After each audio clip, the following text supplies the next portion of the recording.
Okay, we're going to move right along. We have 6 people on this panel, and I'm going to try. I'm going to have cards to show you. I'm going to be sitting down there, and I'll show you 5 minutes to me. Yeah. So, okay. Drive us like dogs. Yeah.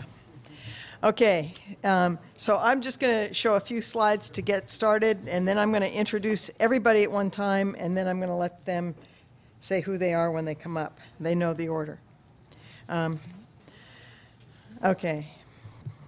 In this panel, we'll be looking at the meaning of organic, both in the traditional sense of organic agriculture and how the term is and might be applied more broadly to organic management of landscapes and structures. My reasoning is that in order to go beyond pesticides, we need to go beyond focusing on pests as an integrated pest management, for example. Organic systems focus on meeting needs by building a sustainable system. The focus in organic management is maintaining a healthy system, whether it is garden, farm, park, or, as I argue, a structure. The central theme and foundation of organic farming is the maintenance and management of organic matter in the soil, along with diverse populations of organisms that are the foundation of soil ecosystems. Macro and microorganisms found in abundance in a well-maintained soil tie together a web of interactions that conserve and recycle the elements between all the living organisms and minerals in the system. It is the management of this ecological balance that defines organic production. Any system labeled organic should also be based on management of this ecological balance. Another way that organic agriculture has been described is that the farmer feeds the soil, not the plants. Given this focus on the soil, it might seem a little bit heretical to talk about extending the organic paradigm to the management of structures. However, the definition of organic production in the regulations implementing the Organic Foods Production Act encourages us to take a broader look. Organic production is a production system that is managed in accordance with the Act, and I'll talk about what that means, and regulations in this part to respond to site-specific conditions by integrating cultural, biological, and mechanical practices that foster cycling of resources, promote ecological balance, and conserve biodiversity. This definition includes following elements. How do I, I'm stuck.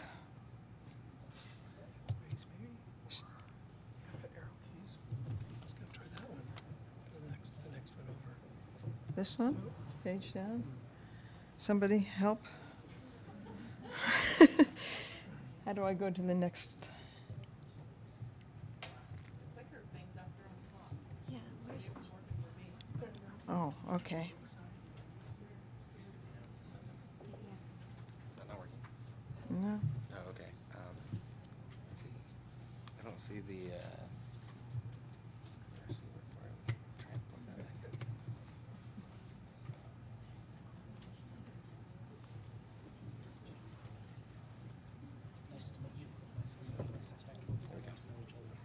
Okay, so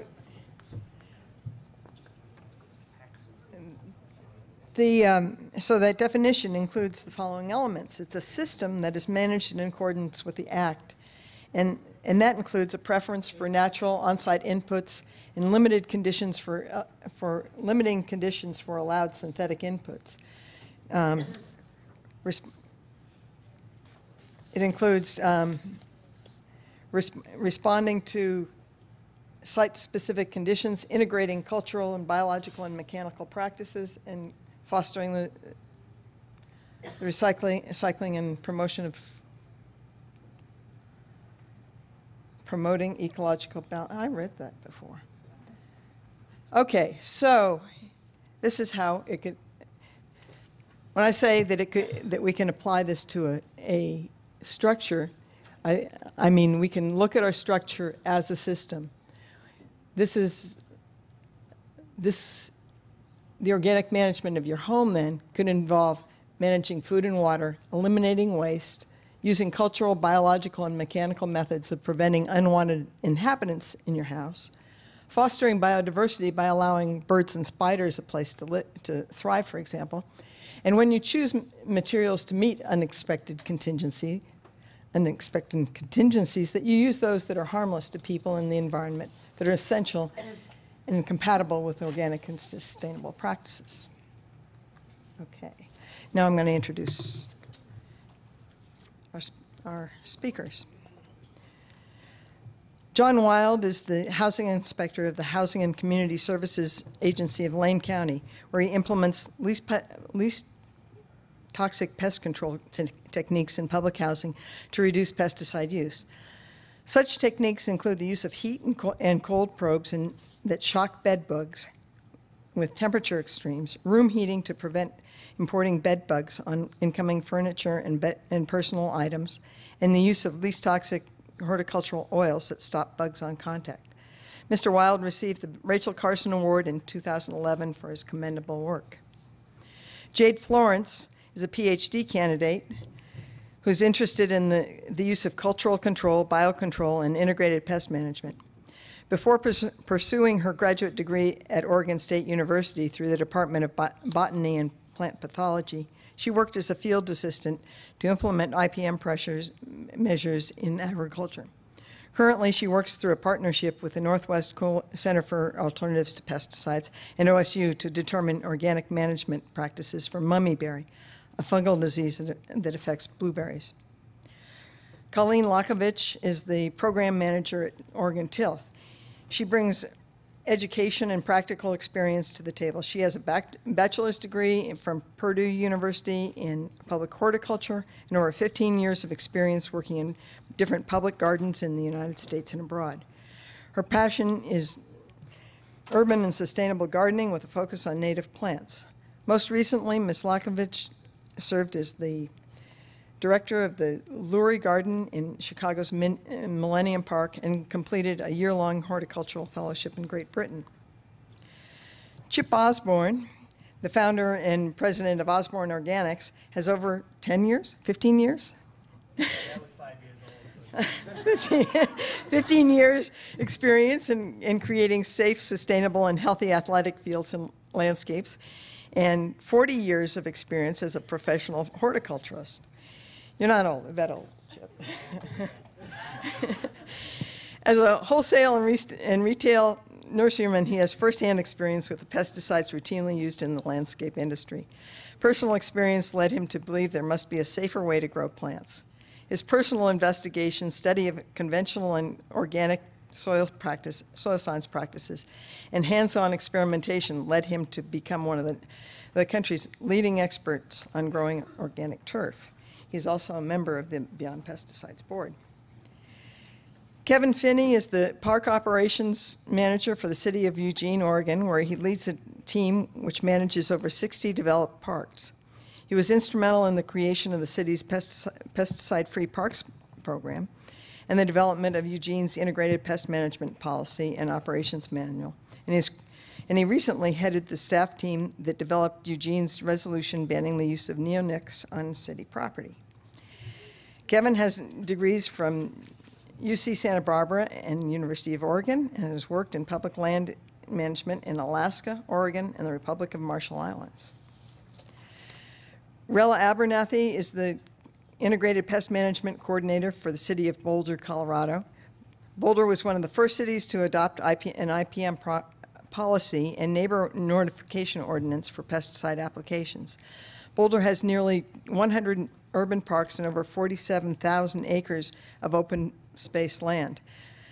The city has reduced pesticide use substantially since the adoption of its first IPM policy in 1993, with the goal of reduction and elimination of pesticide use wherever possible. Rella became the IPM coordinator for the city of Boulder in 2009. Her background is in entomology, and she worked at the EPA's pesticide program on sustainable agriculture and pesticide reduction policy. Okay, I am going to turn this over to John first.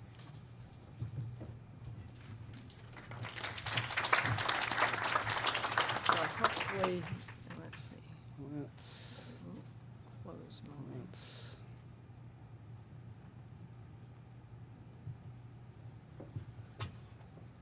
just take a moment.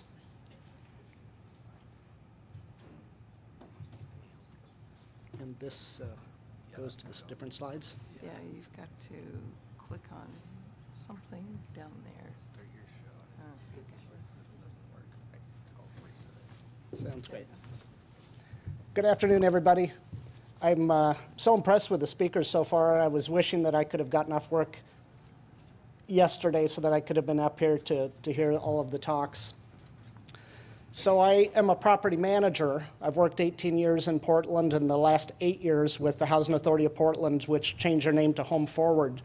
Maybe 5 years ago, my boss comes up to me and says, boy, I've got good news and I've got bad news. And I said, so what's the good news? So the good news is, of the 18 property managers we have, you're the only person that can see a problem, come up with a budget, and complete the task, complete the project on budget and on time. And I said, that's the good news. Oh my God, what's the bad news? Well, we're having a blow up. We're having a crisis that's just brand new on the radar. We'd never budgeted for it. It's bed bugs. And we want you to be the bed bug czar. A scary proposition I'd had. If I knew how many nightmares I was going to have in the project, I think I would have reconsidered. But I have deep compassion for the people that we served. I worked in buildings for 8 years with an elderly and disabled population, very low income. And their daily living is challenged, and you add this to their mental health and their physical health. And I said, give me the opportunity. I'll work with the whole collective to try to come up with a strategy to take care of the problem. So we started with the bedbug task force, but soon came to realize that, in fact, we needed to create an entirely new program that was an integrated pest management plan. We had for I guess the agency started in the 1940s. They had one pest management professional turned into two. A great benefit to our organization is that we had internal people that we could train. They were absolute professionals, but bed bugs came along and they didn't know how to respond for a period of time. Of course, they're quick learners. With this as an added pest, though, we had to bring on a third person, and we were able, once we put the whole system in place, to really successfully control the problem with the 3 people internally. Prior to the integrated pest management plan, though, the residents knew their role, they knew their responsibilities, the staff knew. It was wonderful to see everybody working in a cohesive manner effectively. But again, with bed bugs, a resident would get it and it would be in a crisis mode. I figured a third of the people never even realized it due to their disabilities, maybe their bad vision. They never realized they had them. A third of them knew that they had them and never told us, and so the problem kept exploding. And a third of them knew they had them and brought it to our attention. One of the key pieces of the whole puzzle, though, of the IPM plan, I found, was the communications piece with all of the members of the team, including property managers and maintenance people, pest control, and a big piece of the puzzle were the residents. So we were very lucky to get 2 grants had been written, and there were two-day trainings. Effectively, 100 staff of our agency were educated on the roles and responsibilities of each of the pieces in the puzzle. And through that, very successful training with, very impressed when we had urban entomologists come from Oregon State University, University of Washington, University of Arizona. I got a degree at U of O. I'm not an educator, and I was just a sponge taking in all this information. So thank you, NCAP, for writing that grant and getting us started in the right path. We then took that knowledge, that education piece, and communicated, I went and others went to all of the high-rises where the elderly and disabled population we have, also family buildings, and had monthly meetings, educated them all about what the problem is, what the solution is. We're here to help. We don't want you to use your own pesticides. Let us take care of it in as lowest toxicity chemicals in those cases that we need to use. We educated the staff. We've got all kinds of staff that are there. Each one has a different responsibility, whether it's the property manager, it's a maintenance personnel, it's pest control, it's resident service coordinator. We also have a lot of people that are from social service agencies that support our population. And due to the influx of the bed bugs, I didn't want them to run for the door and leave and not keep supporting a very vulnerable population. And so we had a number of talks and education pieces to those agencies that support our people. And in the end, I think very, very successfully. At the time of move-in, we give flyers to the residents, certainly tell them about the plan generally, and ask them any questions.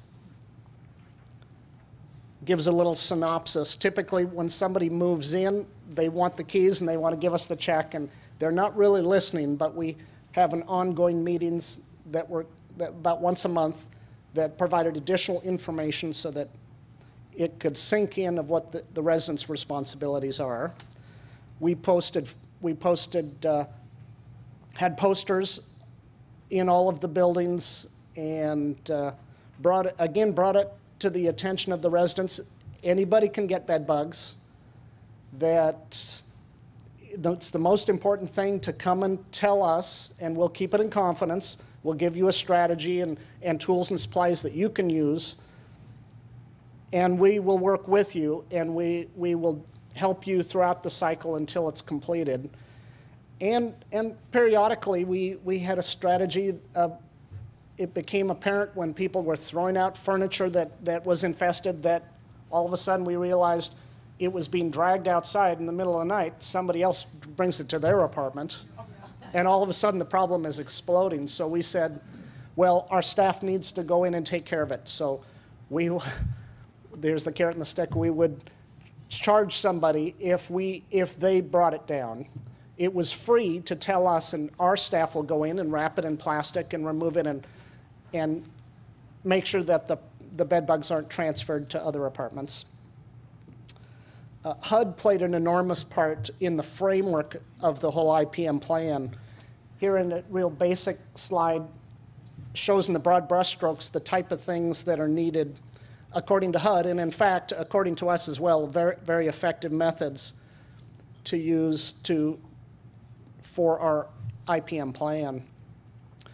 I think one of the key features in the high-rises, we thought we need to take a snapshot and do an inspection of every apartment in one period of time and chart out where there's an infestation and then treat it all at the same time. And the hope was that we would do it every 6 months in each building. It ended up being once a year. And we're in an absolute level of control. We're taking care of the problem now very, very effectively. The key is inspect more, you'll treat less chemicals. Of course, the population of people that we served are the most vulnerable in our society, and they typically don't have the financial resources, they don't have the physical abilities. So I want to leave with the thought that the people at the bottom rung of the Maslow's hierarchy of needs pyramid are the ones that at one level or another need support. Is it from the housing agency? Is it from the city? The type of things that we provided, we did free inspections, free treatments, ongoing free treatments and inspections until it was determined to be pest-free. We provided bed bug mattress covers, these climb-up interceptor cups. We provided free laundry soap, free laundry machines at different times, and had a roadmap, had a sheet that showed the type of things that people needed to do to prepare for a treatment and ongoing treatments, and how they could still live in the space, live in their place, even though they knew them knew that they had them. So I think the project was very effective. Again, with NCAP kicked us off on the right gear, that we were able to use that information and educate our staff and residents, and happy with the final product. But it will be ongoing control. Right.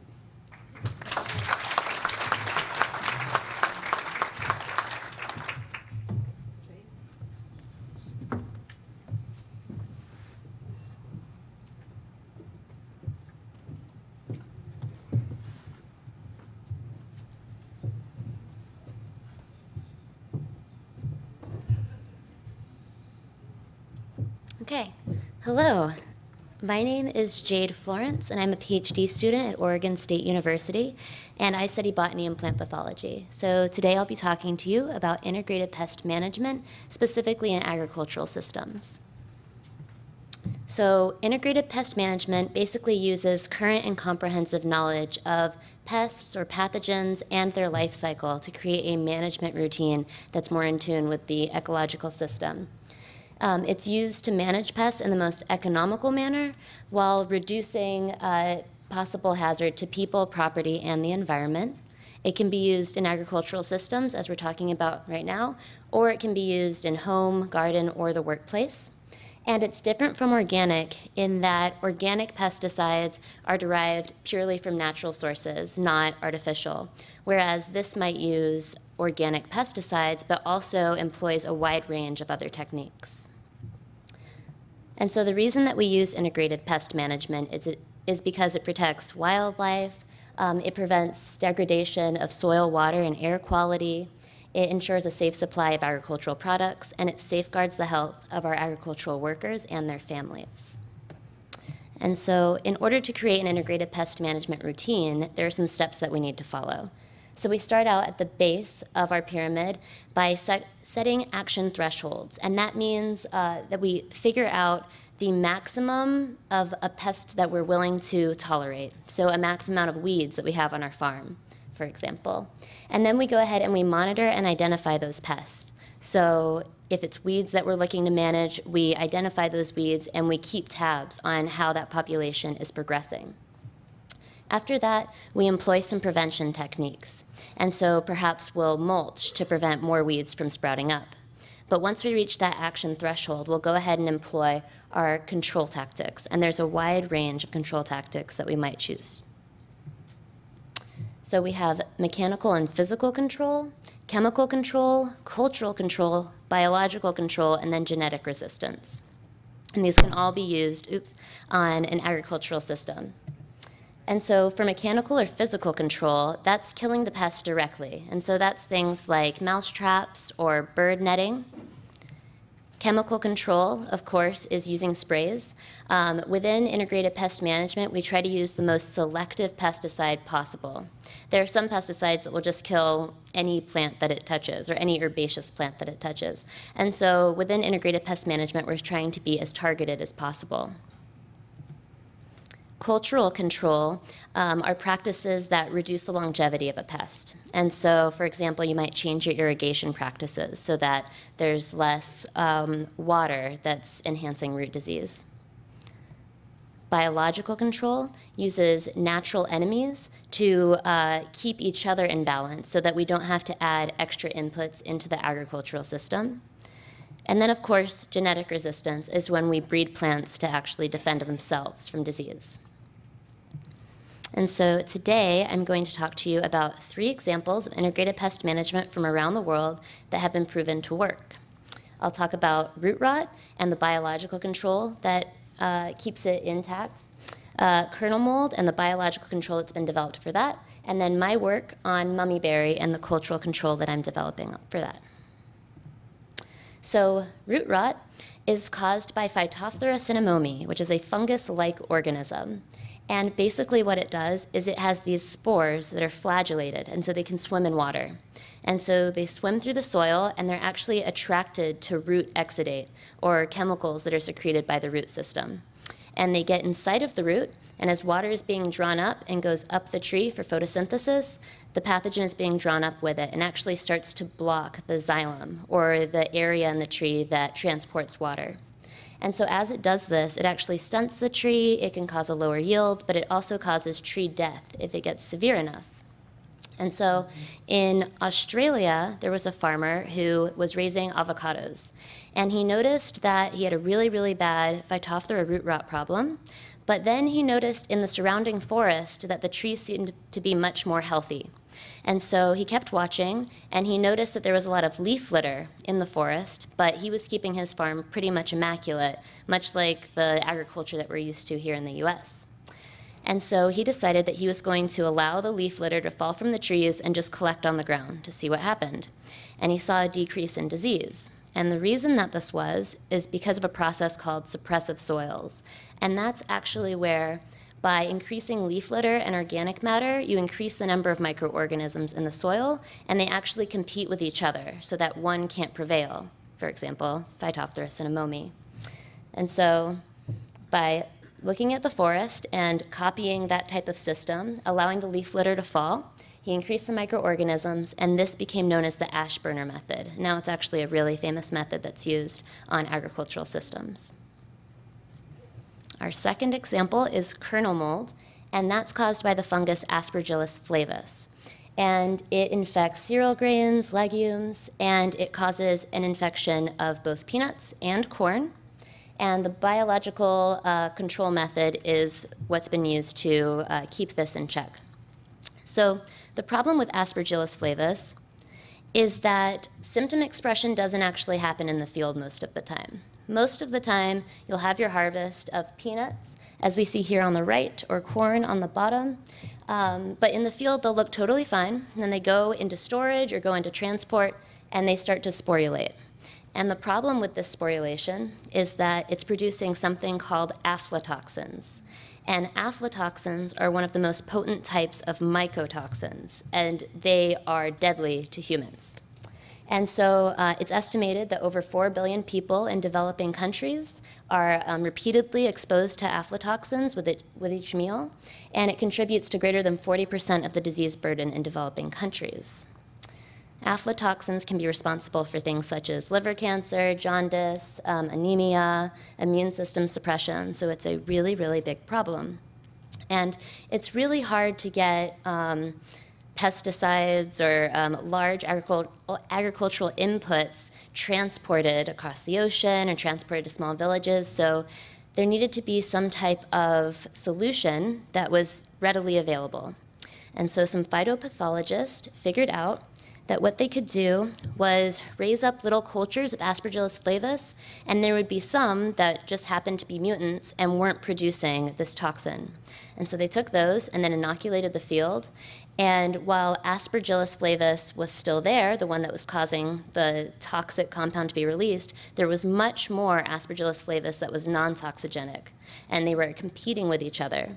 And this decreased the incidence of the toxigenic strain, and thus, when the harvest happened, people weren't getting sick as much from their food. And finally, on to mummyberry, and this is what I have spent my PhD working on. Mummyberry is caused by the fungal pathogen Monilinia vaccinii corumbosi. And it infects blueberries, and basically what it does is it replaces a blueberry with its own fungal structure. And that leads to yield loss, and it's a really big economic problem for blueberry producers across the country. And so the integrated pest management method that I'm using is a cultural method of disease control. And so first I'll go through the life cycle of the fungus and then explain what I'm doing to stop it. So we start down here, at the very bottom, with an overwintering sclerotium. Basically, it's just a fungal structure of what's called mycelium, but yeah, just a hardened fungal structure.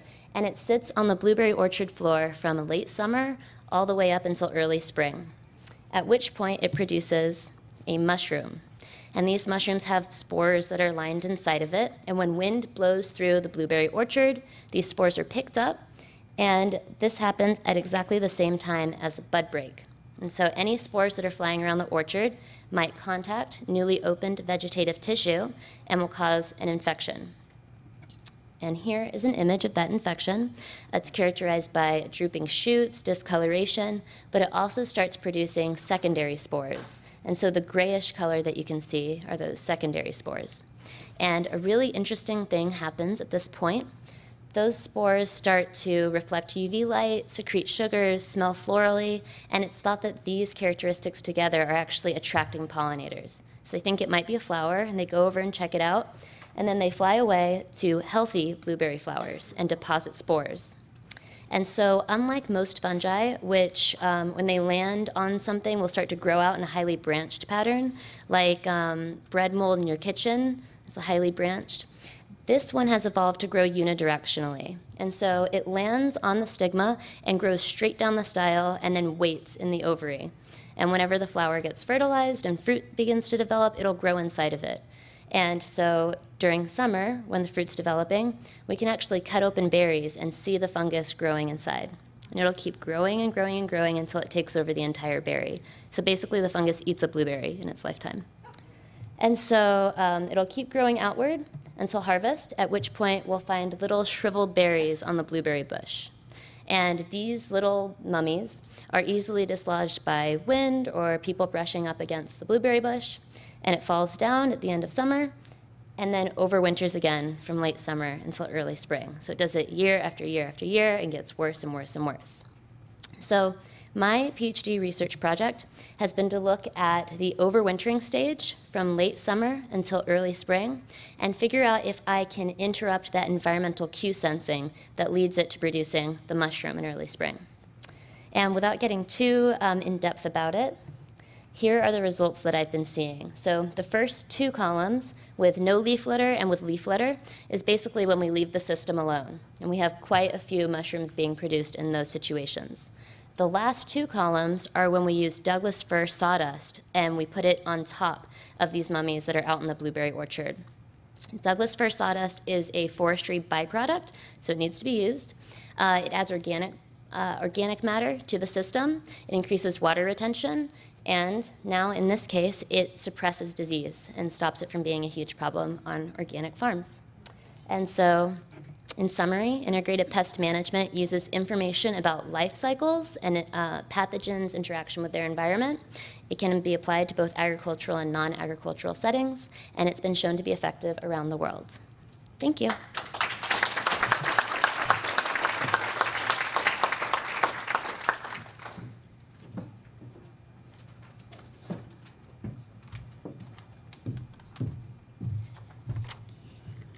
Okay. Well, I'm going to switch gears a little bit here and speak from a less technical perspective right now about organic education and its role in cutting edge. So my name's Colleen Lockovitch. I am an organic specialist for Oregon Tilth. And most of you are probably familiar with Oregon Tilth because of the large certification that we do nationally and internationally on farms, processing, and handlers. So we are a nonprofit. We have 41 employees, and we have offices in the United States as well as one newly opening in Mexico, which we're really excited about. We have remote staff all over the country. In 47 states, we also certify. We've also been around since the 70s. So my job, I represent the Organic Land Care Program. Yay, there's a couple of our accredited practitioners in the audience. And the Organic Land Care Program with Oregon Tilth started just over 5-6 years ago.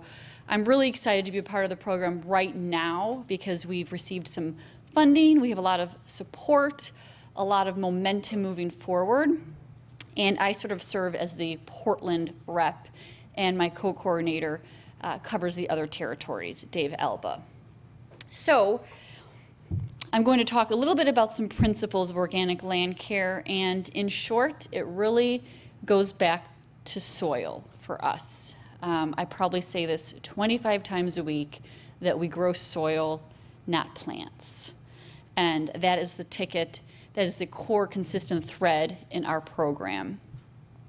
So the OLC program, as we like to call it, is the design, the construction, and the maintenance of landscapes using practices and products that both preserve and support the health of ecosystems and human communities. So once again, it's that holistic vision, tying it all together.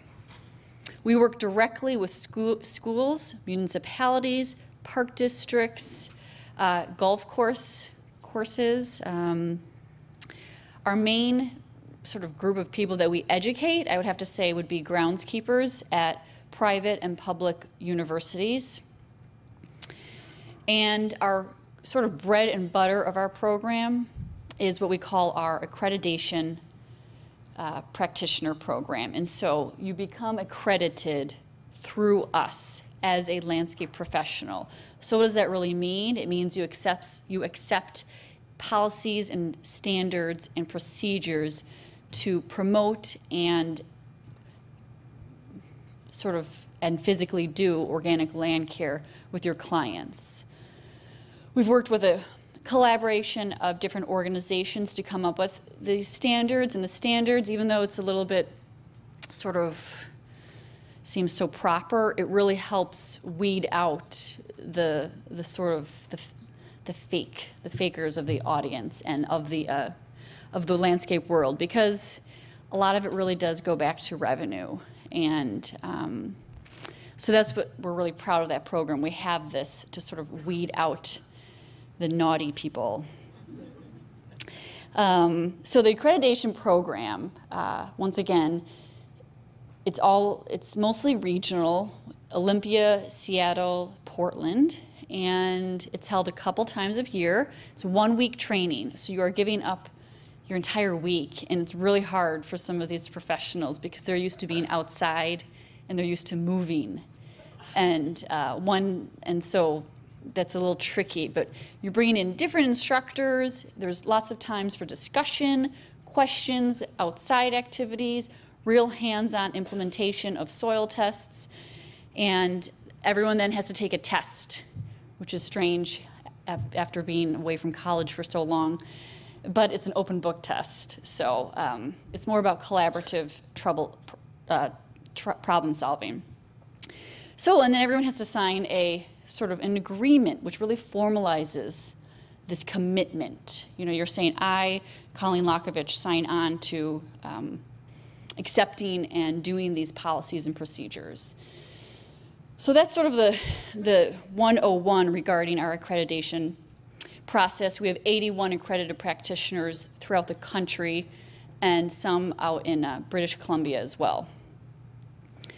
So what I do want to talk about in our program specifically is lawns, the big dollar ticket item of lawns. And Chip Osborne is following me, and he's going to take that discussion to another level. Not surprisingly, lawns are one of the biggest and most often asked about question related to organic lawn care. I want a green lawn, but I can't have it done organically, blah, blah, blah. We've heard it before. So we really like to focus on more the technical, the science, real examples, success stories, and failures, because you do learn from the failures. And I'm sort of switching gears a bit. I moved to Portland from Chicago via the East Coast, and it's so nice to be surrounded by people who really care and understand and get it. But I really want to get to the people who don't get it and really shift gears a bit and pursue them and focus on them and start to change some of their thinking. So that's sort of the shift we're moving, and I'm quite excited about it, to sort of target the skeptics, as I like to say. So one way we do that is by collaborating with a lot of solid partners who are already on the ground doing this. Networking gets you there faster and opens doors. So I just have a couple examples that I wanted to share regarding organic lawn care. And the most successful one, I like their story, is at Willamette University, which is in Salem.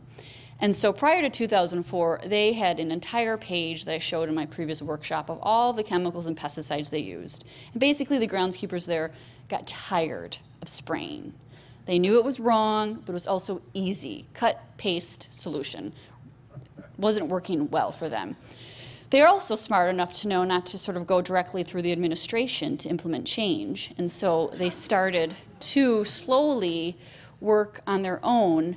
They didn't really tell many people. They started buying less chemicals, less pesticides, and kept records. Bingo, it's the last thing you feel like doing, but it's one of the best things you can do. And so they kept records to show cost decreases, labor inputs. And lo and behold, their entire budget dropped nearly 40% as they started transitioning to organic land care and landscaping.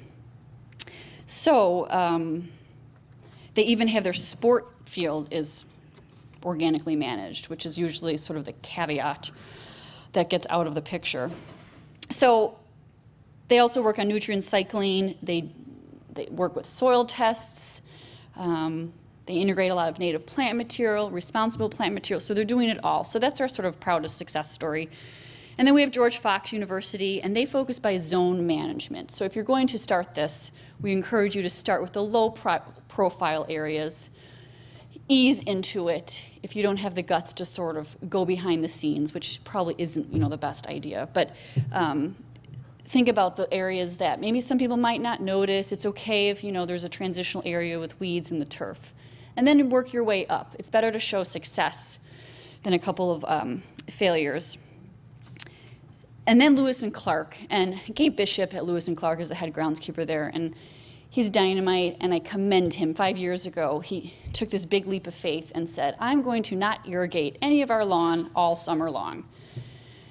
And that was pretty risky for him to do at a really nice private institution. It didn't work out too well for him because that's when they're showing the campus off in the summer to potential students and parents.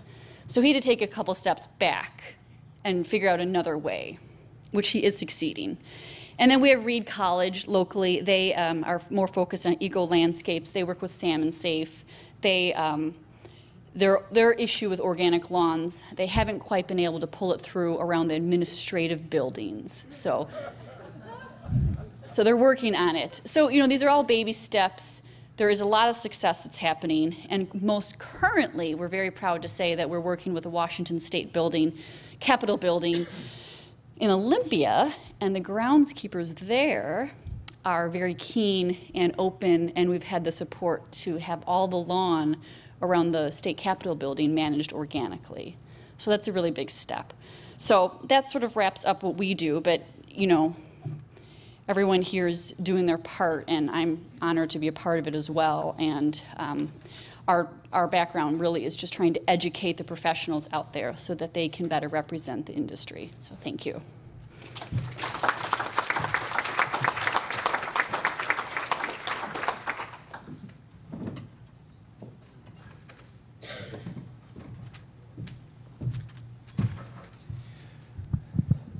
Good afternoon. I'm Chip Osborne. I'll tell you, coming up here now, a speaker's worst nightmare is to follow Lonnie. So that and for several years, we did a tag team at the forum, and I always begged to go first, and then get that sort of out of the way. But what we talk about and what I do in land management and turf and what Lonnie does is exactly the same thing. I use the appropriate use of fertilizers. She uses goats. I use aeration equipment. She uses goats. We both build healthy soils. We both establish viable systems. And that's really what organic land care, organic land management is all about, is taking a different approach, coming at it not from the product-centered approach that was sold to us 50 or 60 years ago, but coming at it from a true systems-based approach. The problem is that people don't have the confidence that the system will work. They have that innate fear of failure, that if I abandon that product and try this crazy systems approach, it's all going to fall apart. And I think Lonnie can tell you, and I can tell you after many years of doing this, that doesn't happen. Weeds do not encroach, come back into the system. Insect and disease does not take over and destroy the system. So one of the things you've heard, a little bit last night and then again today is we've identified the problem, and we all agree that we have a substantial amount of problems out there with the bill of goods that we've been sold and the products that we're using. Beyond Pesticides has done a wonderful job over the years of identifying the problem, but has taken a leadership role in being solution-oriented. That organic is the solution to a lot of these issues, and that's really where we're coming from. Together with Jay, we are now managing 11 national parks organically for the National Park Service in different regions of the country. We're going into our 4th year, moving into high profile, Mount Rushmore, and we're doing the Herbert Hoover Presidential Library and Burial Site, and have met with success along the way. Sure, there have been bumps in the road, but overall the Park Service is thrilled with what we're doing and so happy that it's now beginning to be moved system-wide. So 4 or 5 years ago, they were looking at things differently. Now you hear them talking about a systems-based approach, and their IPM trainings, which they ran around the country in different regions, are now being replaced with organic land care trainings. So that institutionally now is a big deal for that to begin to be happening. So my message in my short 10 minutes here is that organic land care or lawn care, my focus is lawns, but I deal with landscapes in general. So when I get called in as a consultant, I don't just focus on the grass, but that entire ecosystem. It's doable, it's affordable. Technology has come a long way in the last 3 or 4 years on the product side input. We're now looking at the concept of less is more, less nitrogen, no phosphorus, but combining that with soil building materials to be able to create these systems that can function on far less input from us, cost competitive to the conventional industry, and 3 years down the line, we can be cheaper than the conventional industry. We couldn't say that 10 years ago. In my mind, we've heard about integrated pest management and for structural pest control and maybe agriculture. There might be a place for that.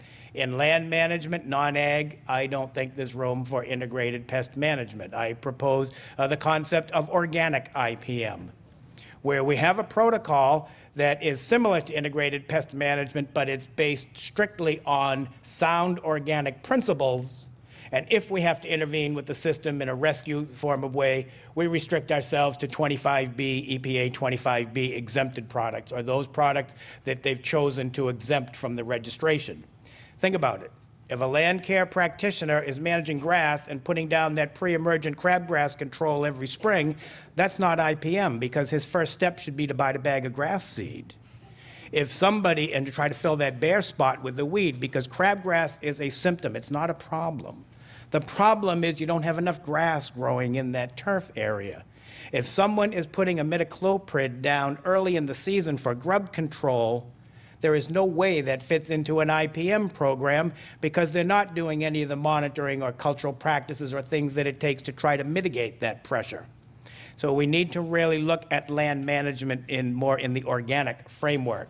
It is a systems-based approach. It is building that system. Policy is important. We'll hear about that and how we need to take policy. The idea, though, that if we put policy in place, all these land areas are going to fail is not true, because we now have the protocols and the strategies to be able to do that. I believe that the more widespread adoption of organic land care practices is simply limited by the education that's available. You cannot go to any 4-year institution in this country today and get an undergraduate degree and get one course in anything to do organically to manage land. And that's a problem. That's why we rely on Oregon Tilth. That's why that kind of a thing is so important, because that gap needs to be filled. Organic land care is the solution to the pesticide problem as far as managing our individual landscapes or those greater landscapes in a municipality where we spend significant amount of time. On the East Coast, I'm involved with an organization called NOFA, Northeast Organic Farming Association, and in 1999 we developed an organic land care program, and to date we've trained over 1,500 professionals. We have representatives in 16 states. So imparting these principles and protocols, so we're managing landscapes both large and small. Is there too much grass in the world? Absolutely. Should grass be reduced? Absolutely. But we need to redefine weeds. The concept of a weed was given to us by an industry. We need to take that back. We need to redefine that and look at what is appropriate. But the bottom line is some grass will never go away. Playing fields, athletic fields, public parks, that little area around our house that we choose to have as a lawn. Some of that will always remain. And in rightfully way, it has to and it should. But that land that remains has to be managed organically. It's not, you know, putting chemicals, putting pesticides down to manage grass is certainly not, you know, in any way appropriate. In addition, and I think the most important thing, in addition to, you know, managing lawns organically, the real big picture is managing public space. And it can be done. I'm managing athletic fields and public space and projects, and I mean, doing the State House grounds in Annapolis, Maryland, transitioning the city of Malibu from chemicals to organic, worked in Boulder and Durango, Colorado, around the country, beginning to take these systems. Can we do a sports field organically? Absolutely. Can we do a public park organically? Absolutely. It's a matter of getting the education out there and getting the protocols and the practices and breaking away from that mentality that everything is product-centered, quick fix, instant gratification, and spend the time to build the system.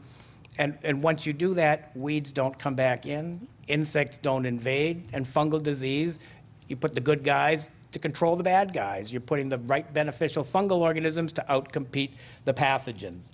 You know, in closing, you know, one of the things that we struggle against, you know, I know that, you know, Colleen does when she works with her practitioners and when any of us work training the industry or even homeowners, is the conventional industry's way to promote themselves and degrade organic is to come forward and say that it can't be done, it's too expensive, and it immediately means that if you stop using our product input, that lawn or that park is going to fail, and then we're all in trouble.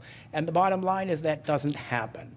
So as far as the organic industry and the developing organic industry for land care, we're no longer on the fringe, clearly mainstream with enough models nationally out there to show that it can be done.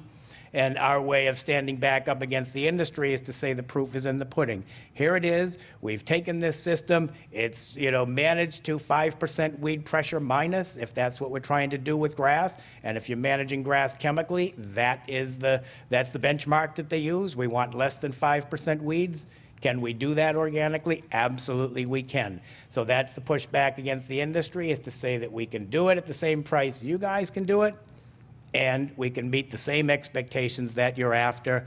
You know, Colleen's focus and our focus back at Connecticut NOFA is to begin to bring that education to the industry on a large scale so that we can then move forward and, you know, really train that conventional industry or retrain that conventional industry into, just like Terry, you know, said, no longer focusing on the plant, but focus on that soil. And when you build that system, you know that system will in turn take care of that plant. Thank you.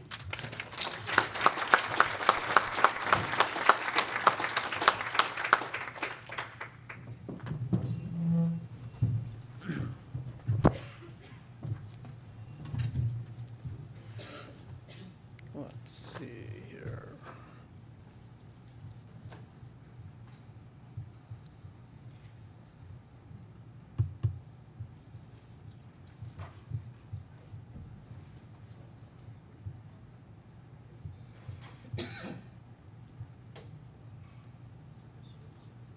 I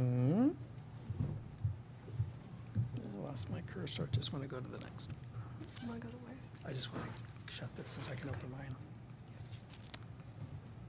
Okay, thanks.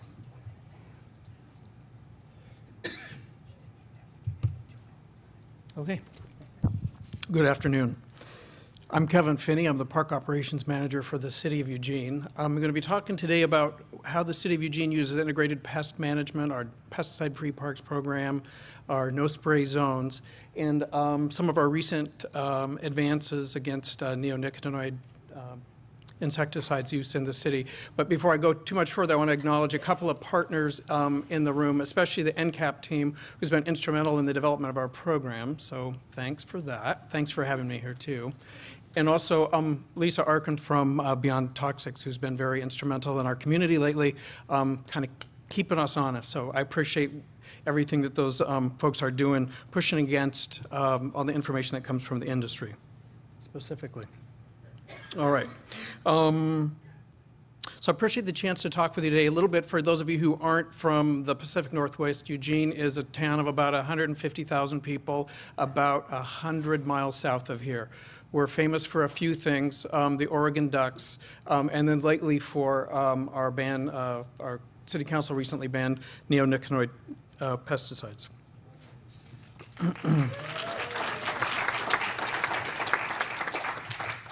So we got a lot of attention for that particular action back in February, but in fact we've been working for about 30 years of the City of Eugene to integrate or to advance integrated pest management in our parks and open spaces. So a little bit about our system. We have about 4,000 acres of what we call natural and open space land, including wetlands, riparian forests, prairies, and several other kinds of habitat. We have all the common wildlife that you'd expect in an urban area. We also have bears and cougars in our system, so that may be unusual for some of you. We also have about 400 acres of developed parks, and this is the area that I manage, or my team manages. So this includes about 400 acres of community parks, neighborhood parks, and a few specialty gardens, which present their own challenges. What kind of pests do we manage? Probably no surprises here for anybody from our area. Specifically, most of what we're managing are blackberries. Some grasses, of course. This is a great place to grow grass. It's a very difficult place to keep any kind of ground bare. We struggle with English ivy in our natural areas. And the only insect that we're using any kind of products on anymore are stinging insects. It's wasps and hornets, yellow jackets. Our folks still mistakenly refer to them as bees, but we're trying to move away from that so they understand what it is that they're treating. We treat insects, and again, the only insecticides we use are for stinging insects. We only treat those when they're in a playground or in an area where we can't get them moved away. If we make an application near a playground, we wash down the play equipment, cordon off the area, and clean it all up. So we haven't been 100% successful in moving away from that. We have had some luck with getting some people in the private sector to come and take the kind of vacuum the wasps away. That's been effective. So the basis for our program is this document. It runs to about 100 pages now. It's our IPM Policy and Procedures Manual. It's available on our website. You can just Google City of Eugene IPM. It contains prevention and control methods for pests, and excuse me, more than 20 specific habitat and landscape types. So we use this document to design our programs for natural areas and developed parks. The City of Eugene partnered with NCAP, gosh, I guess it's been 7 or 8 years ago now, and started our pilot pesticide-free parks program. Started with 6 parks, we now have 9. They're scattered throughout the city. And we also have designated no-spray areas around particular features in every park that we have. And one of the interesting things, I've learned so much today from the other speakers, but one of the things that I'd share that was valuable for us is by identifying no-spray areas, it forced us to try other methods. If you can't spray herbicide in the area around the swimming pool, within 100 feet of a swimming pool, and we had weed problems that forced our staff and our team to address those issues in a non-herbicide way. So it actually helped us with our development of our program and also changed the way our staff feel. I think that's actually been an important piece. So we also have 6 community gardens in the city, and we don't make any pesticide applications in those gardens or within 25 feet of them. And we also don't allow any of the gardeners to use pesticides of any kind, organic or conventional. We just can't really control that. So our work around controlling or reducing the use of pesticides starts at the design process, as you probably no surprise there. We build mow strips, pave everything we can underneath features so that we don't have a lot of string trim, or we're not tempted to spray, or we're not driven to spray by time constraints. So we have increasingly, as we've built new parks over the last 15 years, we've gotten better and better at building them so that we can minimize the use of herbicide. I think one of the most important things that we do to reduce the use of pesticides is we're changing the way we think about our landscapes. And I use this in a landscape architecture sort of context. I am a landscape architect by training. And so we try to build really full, complex landscapes. So we're trying to avoid monocultures, just a single plant in a single place. And these landscapes are really full, and they tend to suppress weeds, and they also hide weeds, which in the park setting is a really important thing. Because weeds really aren't a problem for us, they're a problem for the public, right? So we have trialed about everything we could get our hands on over the years, and a lot of stuff that were kind of touted as alternative approaches or alternative chemicals were basically useless for us. So we have actually gone to pretty much no spray wherever we can. Our biggest success, of course, no surprise here, very heavy mulching, and we're talking about up to 6 inches, maybe 9 inches in some places. We used to use hog fuel, which is, people know what hog fuel is? People from the Northwest know. It's ground wood products from byproduct for the wood product industry. So it's bark and pieces of wood, and it's kind of sticks and chips and bark and stuff. But now we've got a really active urban forestry program with a really good chipper, and we generate tons and tons of chips. So the city now uses almost exclusively chips from our urban forestry program. We're having great success with what we call the big tree rings. Thank you. We're putting up to 9 or 12 inches of leaves and then wood chips on top of that under trees in a kind of a very large area. I think this is about 18 feet across. That's because the tree's by itself. If there's another tree nearby, we'll just kind of join those all together. That makes some sense. So eliminating any need for spraying in those areas. We've also done some pilot studies and kind of pushed this out across some of the other managers. This is using one of the fescues, a lower growing grass for around trees, so that we don't have to get in there and string trim or spray. Then some of the classic stuff, we still do flame weeding. Some of our good staff, our experienced staff, can do this under shrubs, and they're really pretty good at it without a lot of side kill. Has anybody done ever used hot foam? This kind of came and went. It's too bad. It was really effective. It was even cost effective, but it was a product that held the heat in, and so it was a really hot foam that you could push out across the ground. So it was great for the kind of weeding that we do in sort of specialty gardens. But I think the franchise is all dried up, so it's not available anymore. Volunteers, right? No surprise there. We use lots of volunteers, thousands and thousands of hours of volunteers. And this is really the limiting factor for us in our programs now. We do a lot of hand weeding. One of the things we're finding now, unfortunately, with our restoration projects is one of our major granting agencies, the Oregon Watershed Enhancement Board, will no longer fund restoration projects that do only hand weed pulling. You have to use pesticides now to get funded. So that's something we're working on. We've developed over the years these 4 white papers on alternatives methods. This is a project that NCAP pushed forward, and some of our staff participated in this.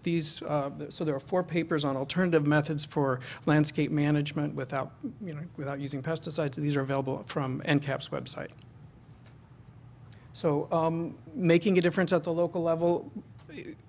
Again, kind of wanted to start with acknowledging our partners. The partners in the city of Eugene have pushed the Parks Department and the community and the decision makers toward pesticide-free parks, toward no spray zones, toward posting, toward IPM. So I don't think I can underline or overemphasize the importance, especially the people in this room. You know this. You need to get involved, get organized, work your bureaucrats. That's people like me. Find out what they want and how to work with them. And advocate for the future that you want to see. So thank you very much.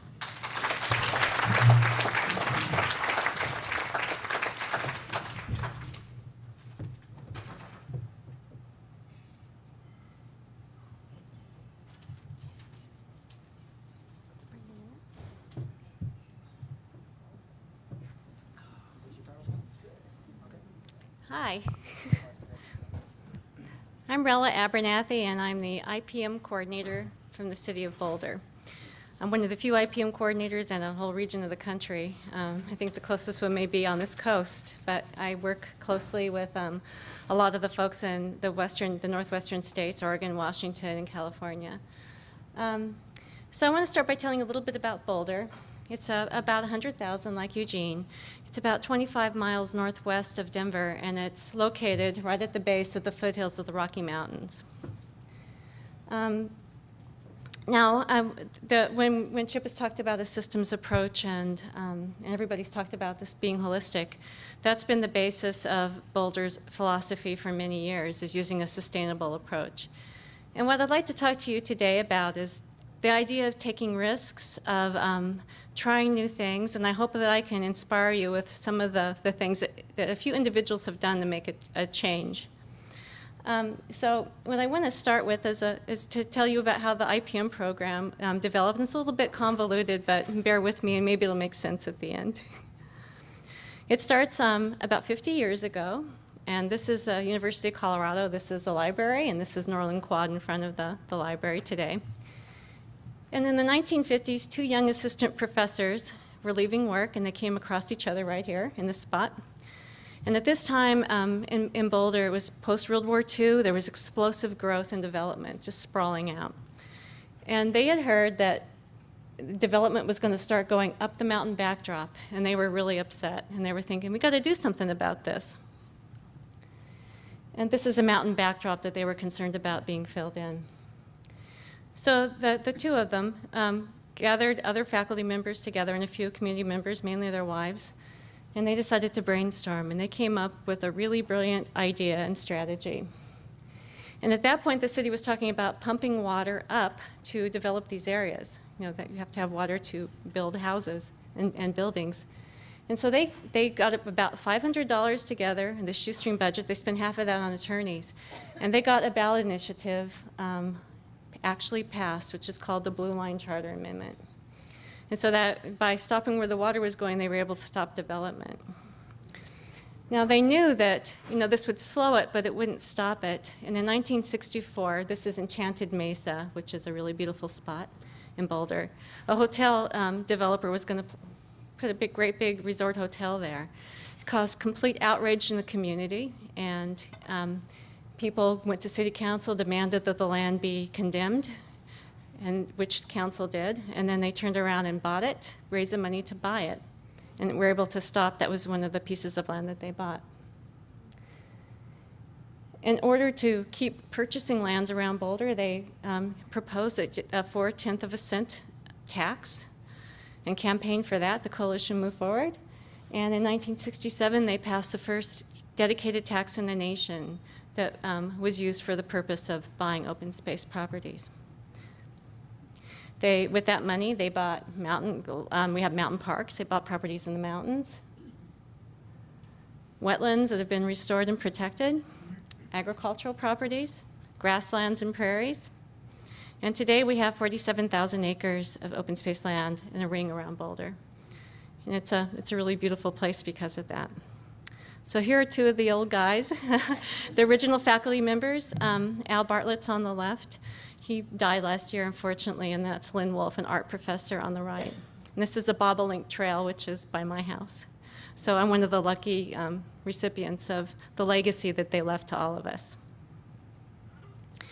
So fast forward 30 years, and a young open space, because of them, this land was owned because of them and their work, an open space employee was looking at and wondering what she could do to stop aerial spraying of herbicides on adjacent Boulder County open space land. So one of the things she wanted to do was prove that you could reduce pesticide use. The city wasn't spraying, but the county was. So she started working on her own initiative on developing alternatives to pesticides, herbicide use on open space land. And in a short period, that turned into the first IPM policy in Boulder. And our policy has always had at its foundation the reduction and wherever possible, the elimination of chemical controls. So Boulder is a little unique in some ways. The extent of the open space land and variety of properties is one. And the other is that the city itself has an extensive greenway system. There's 15 creek corridors that crisscross through the city. Those have been maintained pesticide-free for a number of years, pretty much the whole history of them. And our managed turf has been maintained without pesticides for at least a dozen years. And so not just parks, all the parks in the city, which are over 600 acres, but our athletic fields, including tournament quality ball fields, tournament level ball fields are maintained without pesticides and have been for a dozen years. And I contend that our fields are just as good or better than any other field along the entire Front Range of Colorado that use conventional methods. We have a compost tea brewer. This is, the tea is brewed right on site in a pump house at a big park site, and it's through a fertigation system. It's pumped into the irrigation system. And so that's, we're starting to work with that. You can brew and then, brew on site and then transport the tea to other sites. And the majority of our landscape beds are managed without herbicides. But I will confess that approximately 5% of our landscape beds are treated each year, spot treated with glyphosate for weeds. But our whole policy is surrounded around the concept of lowering exposure to people, the public, and to non-target species. And so what I feel, if a city is going to look at trying to reduce exposure to their residents, the first place to start is turf. That's where dogs and children play. As Chip has said, and Colleen, it's doable. We've been able to do this with beautiful parks for a dozen years. It's doable. There's a formula for how to do it and how to transition. So that's really where you get the biggest bang for your buck as far as benefit, for exposure benefit, and it's doable. It's completely doable. A few years ago, I was talking to the Chicago Parks director, and he told me about this program that they had in conjunction with Safer Pest Control Project. And I'm going to zip through because I'm already low on time. And on the backside, it helps people accept dandelions in the field by saying that dandelions are a sign that herbicides haven't been used, therefore it's a safe place to play, and we give pointers on the back. And then we have a banner on the trailer that goes around, the maintenance trailer that goes around the parks and tells people, educates people about it. I'll talk about in the workshop, the biggest challenges we face, which are weeds. But one of the things I want to talk about is our mosquito program, because I think it's another example of really challenging, the accepted methods and doing something different. Boulder had never had a mosquito program until 2003, and in the late 90s, West Nile virus hit New York, was detected in New York, and it spread quickly across the country. And it was rapidly increasing. It arrived in Colorado in 2002, and in 2003, we started to develop a program. But we could not use a regular mosquito contractor because that was totally out of alignment with Boulder's philosophy and our values. And so the IPM coordinator at the time, and this is under massive pressure as cases are rising, and most of our mosquito breeding sites are on open space land, so in wetland areas. An IPM coordinator decided to hire an environmental consulting company. And with the two of them, they brought a fresh eyes, a different approach to management. They decided to focus exclusively on public health, so management of West Nile virus. In ordinary mosquito programs, at the time and still now, but at the time, they have a trap and they catch 100 mosquitoes, that's their number, their threshold, they spray. And even the CDC at this time, they would make a decision to spray for West Nile based on this 100 mosquitoes in a trap, but they didn't even look to see if the mosquitoes in that trap were even capable of transmitting West Nile virus. So, you might have all nuisance mosquitoes, maybe one Culex mosquitoes, which are the species, the group of species, the genus that transmit West Nile, but they'd spray anyway. And when Boulder said, no, we're not going to do it, it came under incredible pressure. There were newspaper articles everywhere. There was pressure from the feds, the state, the county to spray. And Boulder said, well, we put our traps out. We put a grid of traps out, looked to actually see which species were in those traps, And we never had a high enough level of Culex mosquitoes that we felt it was necessary to spray. So we held out and we never fogged the streets of Boulder, even during the epidemic of West Nile. Now, this is a little known fact about the great people. We've always been so lucky to have the great people that we have working for the city. And this contractor that we hired, Otter Tail Environmental, the owner of it, Ed Fleming, was an entomologist and a wetland biologist. And so what he did, he was trying to figure out, when should we start, when is transmission to humans going to start being an issue? So he just played around with some numbers. He took the data they had. They had the number of adults in traps of Culex. They had the infection rate, because they were testing even then for West Nile to see who was in, how many mosquitoes were infected, and they knew the number of human cases. And he came up with this number on what he called the vector index of 0.75, which is when you're going to start seeing this rise in human cases, those red bars, the rises in human cases. Came under incredible fire for that. And everybody just acted like it was, just a crazy idea. But another city, who I will not name, decided to start using that. And the CDC, a little bit later, decided to take their own data and put it into that formula. And this is now the gold standard, the vector index, for determining whether or not you should treat. Another thing we do differently is when we monitor, the field techs are trained to ID the larvae in the field. Now so we're targeted towards the mosquitoes that can carry West Nile.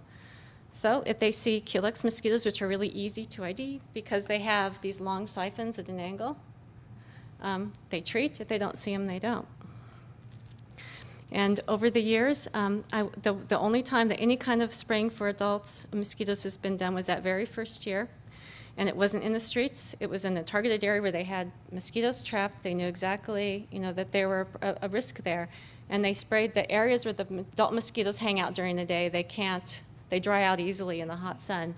They sprayed those plants with handheld units. And never again, since 2003, have adulticides been used.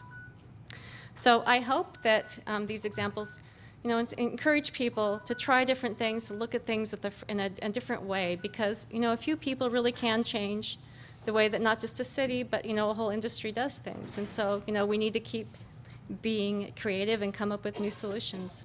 Thanks.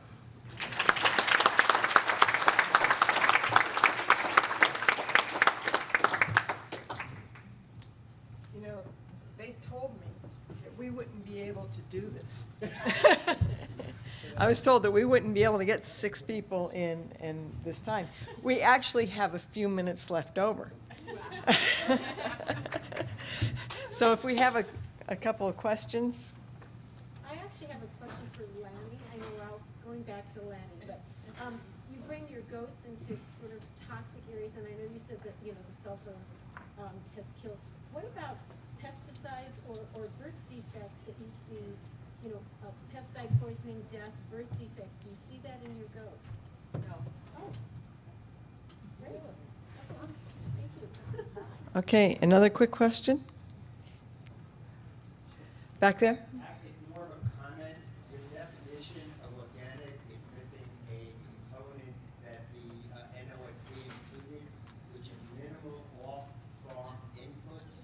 And it's my understanding that was included to prevent pesticide residues, heavy metal, and other things from being brought onto the farm after it's gone through its 3-year transition. And that's a critical component because right now they're bringing in huge amounts of contaminated fertilizers and compost. Well, you're right. I was cutting things short. Unfortunately, You're right. that's not a good spot. Lonnie? Kevin and Rella, do you guys use community service workers? We use Yes. gel crew. Good. We use youth crews and jail crew. Use anybody we can get, right, Kevin? What was the What was the question? question? We use community service workers. Yeah, and Kevin and I both said we use jail crew, we use, community service, kids in schools, everything. Anybody, we have big community days, anybody we can get. Open Space program has a massive volunteer force. They have 3 volunteer coordinators. Yeah. Any other questions? Megan? Chip Osborne we're stopping the inputs of the toxics, and you talk about providing the food for the soil to build a healthy soil and healthy soil structure, microorganisms, whatnot. Are you where are you getting your supplies to do that? We've now developed programs that every input is OMRI certified, using OMRI certified fertilizers, nitrogen in low doses, and getting away from that concept of a pound of nitrogen, 1,000 square feet, using materials like humic acids, kelp. We've got a powdered humic acid that is OMRI certified. There's some liquid humates that are not OMRI certified. Kelps, molasses, minerals, micronutrients, bringing a variety of different inputs together, all in low doses, micronutrients at 0.7 of an ounce per 1,000 square feet, molasses, an ounce to 8,000 square feet, but bringing in this group of materials that each one in their own way addresses a particular aspect of the biomass or a particular aspect of the system, and then in combination they produce a result that is equal to or better than an application of a 4-step program at that high and what we would most of us consider to be excessive. I think we have to quit now. We have a 15-minute break, and then we have more workshops to go to. Sorry, Rod. Thank you. You did a fine job with the timekeeping. It's a real challenge. We actually started behind. I like your system. That was good.